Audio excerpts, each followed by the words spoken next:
샬롬, 좋은 아침입니다. 2026년 3월 17일 매일 성경 순서에 따라서 요한복음 13장 18절부터 30절까지 말씀을 함께 묵상하고 나누는 시간을 가지도록 하겠습니다. 오늘 말씀의 제목은 너희 중 하나가 나를 팔리라 입니다. 제자들의 발을 씻겨주셨던 예수님은 이제 그 제자들의 무리 중 한 사람이 자신을 배반할 것이라고 예고하십니다.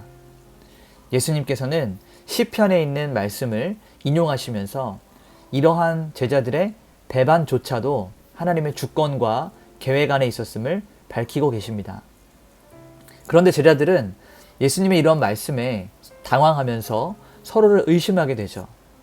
그리고 주님은 떡 한 조각을 적셔서 가룟 유다에게 주심으로 마지막까지 돌이킬 수 있는 기회를 주셨지만 유다는 예수님이 아닌 사탄에게 마음을 내어준 채 어둠 속으로 나아갑니다. 오늘 본문은 예수님의 이 신적인 하나님으로서의 바라보시는 통찰과 또 완악한 선택이 인간의 완악한 선택이 교차하는 그런 긴박한 순간을 기록하는 특별한 본문입니다. 이제 한 절씩 말씀을 살펴보면서 성경이 말하고 있는 진리를 우리 함께 나누도록 하겠습니다. 먼저 첫 번째 단락을 보게 되면 18절부터 20절까지 말씀인데요. 여기에는 예언의 성취와 주님의 주권에 대해서 언급을 하고 있습니다. 자, 18절을 보게 되면 내가 너희 모두를 가리켜 말하는 것이 아니니라. 나는 내가 택한 자들이 누구인지 아노라. 그러나 내 떡을 먹는 자가 내 발 뒤꿈치를 들었다 한 성경을 응하게 하려는 것이니라 라고 기록하고 있습니다. 예수님은 시편 41편 9절 말씀을 인용을 하셨는데 41편 9절에 이런 말씀이 있어요. 내가 신뢰하여 내 떡을 나눠 먹던 나의 가까운 친구도 나를 대적하여 그의 발 뒤꿈치를 들었나이다 라고 하는 요 구절을 예수님께서는 인용하십니다. 발 뒤꿈치를 든다, 발꿈치를 든다 라고 하는 것은 그 신뢰를 배반하고 공격하게 되는 아주 비열한 행위를 뜻하고 있습니다. 그래서 디에이카스는 이 유다의 배반이 예수님의 통제를 벗어난 어떤 일어났던 사고가 아니라 성경의 예언을 성취하고 하나님의 영광이 드러나기 위한 필연적인 과정이었다라고 설명하고 있습니다.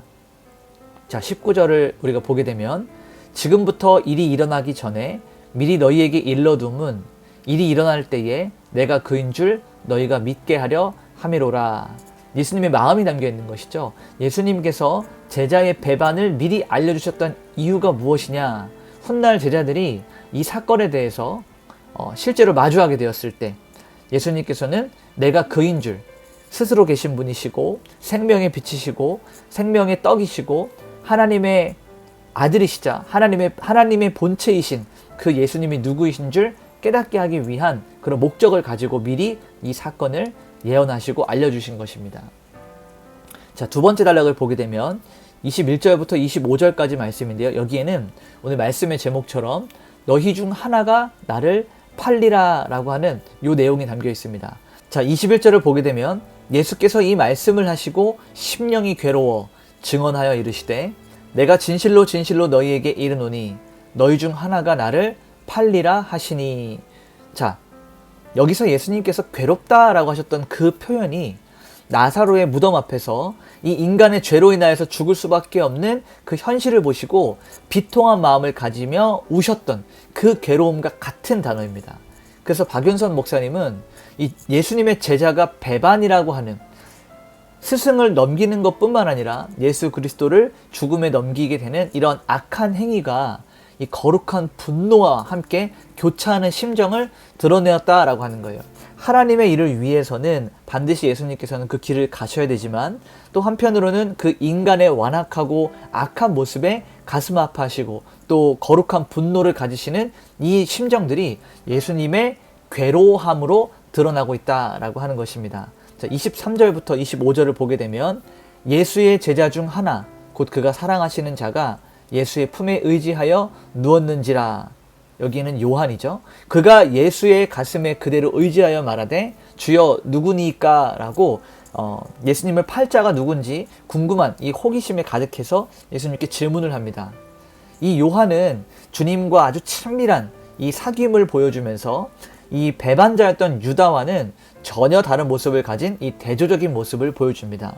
여기 본문 말씀에 품에 의지하였다, 품에 의지하여라고 하는 이 표현은 당시에 식사하는 식사 자세였습니다. 1세기 당시에 이 유대인들은 식사를 할 때 이렇게 옆으로 누워서 기대어서 상대의, 그러니까 다른 사람의 품에 이렇게 기대는 이런 자세들을 가지고 식사를 했는데, 문자적으로도 품에 의지했지만 또 영적으로 우리가 이것을 해석한다면 예수님을 전적으로 의지하고 예수님을 온전히 신뢰하고 믿는 그러한 영적인 연합을 상징하는 그러한 표현입니다. 자, 마지막 세 번째 단락은 26절부터 30절까지 말씀인데요. 여기에는 마지막 떡 한 조각과 밤이 시작됨을 보여주고 있어요. 자, 26절부터 27절을 보게 되면 예수께서 대답하시되 내가 떡 한 조각을 적셔다 주는 자가 그니라. 누가 자신을 배반할지를 예수님께서는 보여주고 계시는 것이죠. 곧 한 조각을 적셔서, 그리고 주시니 조각을 받은 후 사탄이 그 속에 들어간지라. 자, 예수님께서는 그 가룟 유다에게 직접 떡을 주셨는데 이 모습 자체가 당시에 이 관습상 특별한 호의를 표시할 때 누군가에게 이렇게 떡을 떼어서 주게 됩니다. 예수님께서는 마지막 순간까지 그 떡을 떼어서 주었다라는 것은 사랑의 손길을 내어주신 거예요.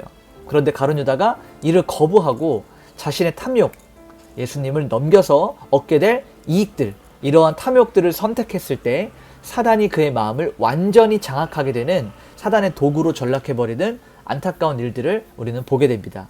자, 30절 말씀을 보니까 유다가 그 조각을 받고 곧 나가니 밤이러라.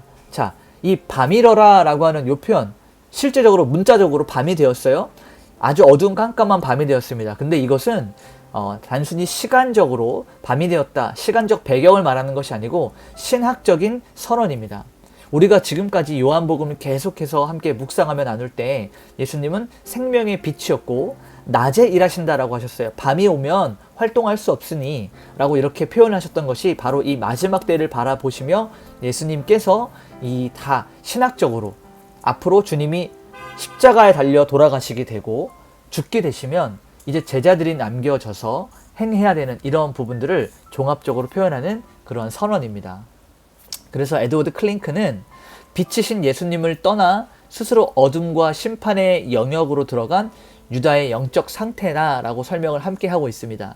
그러니까 밤이 왔다라고 했던 예수님의 그 예언과 스스로 밤이 되어서 걸어 나가게 되는, 밤으로 자신의 신분을 넘겨주는 이 유다의 행위가 같이 맞물려서 보여지고 있는 것이죠. 그래서 오늘 말씀을 원포인트로 정리하면 주님은 그 배반의 아픔 속에서도, 자신이 사랑하셨던 제자를 통하여서 배반당하는 그 아픔 속에서도 하나님의 주권적인 성취를 바라보시며 끝까지 사랑의 기회를 주셨다라는 거예요. 그런데 빛이신 주님을 거부하고 이 어둠, 욕망 가운데 있는 자는, 욕망을 선택한 자는 영적인 밤을 맞이할 수밖에 없는 것이죠. 이제 우리 삶에 이렇게 한번 적용했으면 좋겠습니다.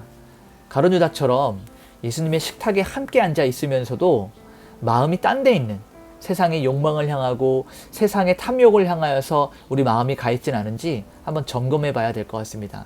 우리의 신앙이 형식적으로 흘러가지 않도록, 우리의 중심이 주님을 향하도록 매일매일 점검하고 기도하며 말씀 앞에 우리의 삶을 되돌아볼 수 있는 그런 삶이 될 수 있기를 소망합니다. 이제 우리 한번 이렇게 기도하겠습니다. 하나님, 가룟 유다처럼 주님의 은혜를 입고도 자신의 유익을 위해서 주님을 이용하고 배반하는 이런 어리석음에 빠지지 않도록 제 마음을 지켜주시옵소서.